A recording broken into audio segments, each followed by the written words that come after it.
Hello everyone! The long-awaited 24th episode of Skibidi Toilet's Multiverse was released, and it came out to be extremely sad and emotional. And now I will give you a full analysis of it. And also I'm going to find all the secrets and Easter eggs, as well as build some theories on the way. Will we ever see Drillmen again? How will the Alpha manipulate Titan Drillmen, and will Titan Cameraman survive or not? And who is that mysterious Skibidi mutant standing next to the Alpha? I will try to answer all these and also some other questions.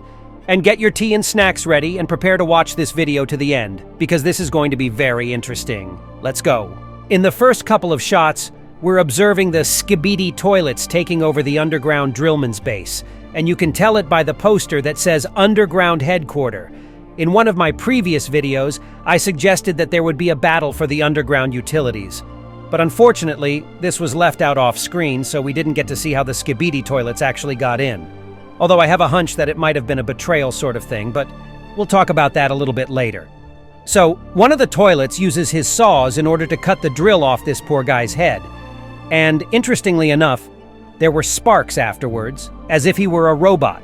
Although in the previous episode, when the same thing happened, not a single spark could be seen at the drillman's neck, and there was just a reddened shirt near his neck. And in the 10th episode, not a single spark flew out of the cameraman's neck after he was similarly stripped of his head. It's kind of weird, but let's keep going, guys. The camera pans away, and we see how freaking Skibidi toilets have destroyed the rest of the drillmen, and they are extremely happy about it. It actually happened exactly as I predicted in my previous video about how the Skibidi toilets would completely wipe out the race of these guys, but I was hoping I was wrong. But unfortunately, it all turned out to be true. Now let's analyze this Skibidi that is standing right here. There's only one toilet of any interest to us, the one who is right in the center.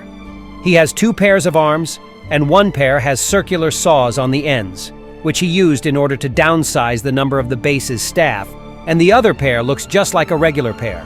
These hands look exactly like the Skibidi hackers from episode 23. On top of that, he has a useless helmet on his head and a jetpack on the toilet tank. And then we're being shown the Alpha, and basically almost the entire episode is being presented in the form of her monologue to Titan Drillman. Firstly, she talks about how everyone's been wiped out except for just one hostage. Not a single source of energy left.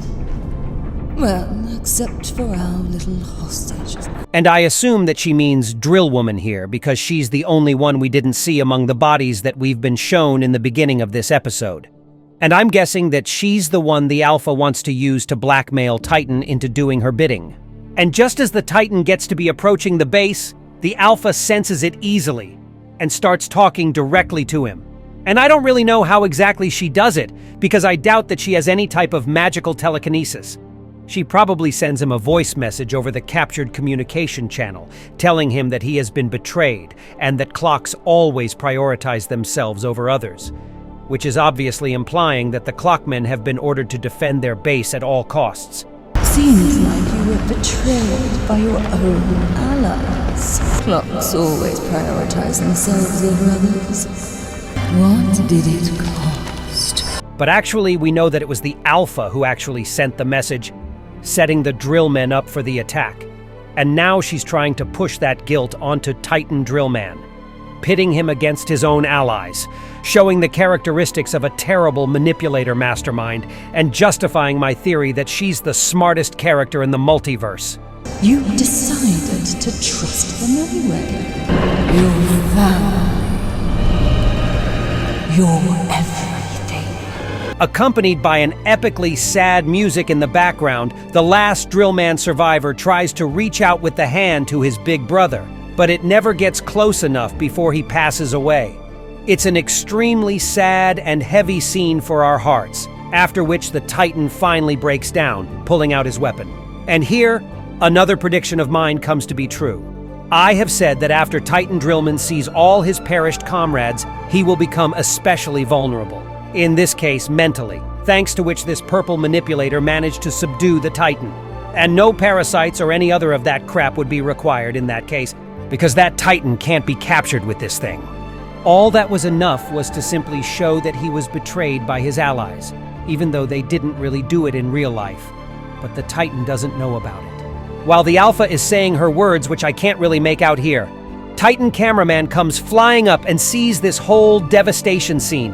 That big drillman is gone. Drillman the bouncer is lying without his head, and all the other guys also seem to be no longer with us.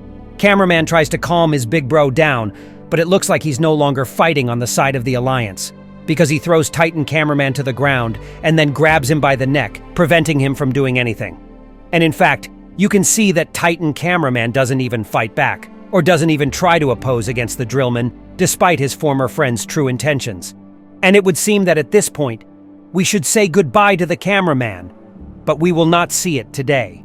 Actually, I think that despite the fact that Titan Drillman kind of became a villain in this episode, if the description for this episode is to be truly believed, then he won't destroy Titan cameraman. He will probably realize that he's not guilty of anything here, because the Alpha only pits the red giant against the clockmen it seems to be.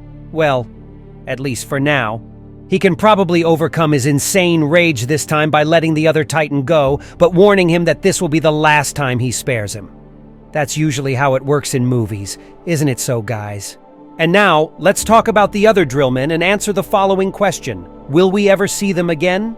And my answer would be quite positive here, and I think we will still get to see these guys in the future episodes, because at least 2 of them should have survived, not counting the Titan.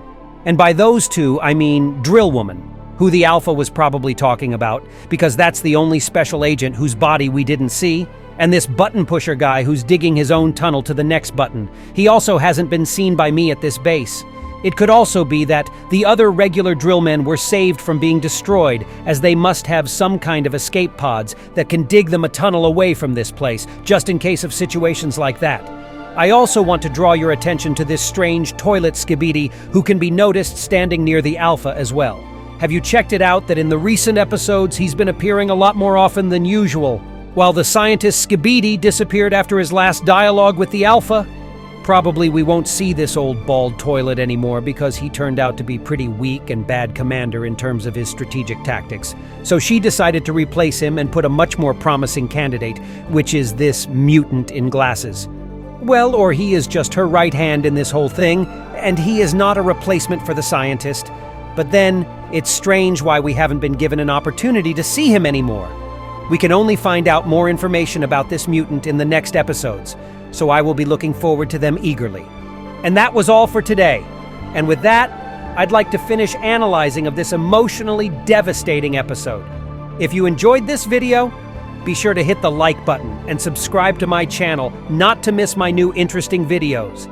And that was me, ISO Toilet. See ya!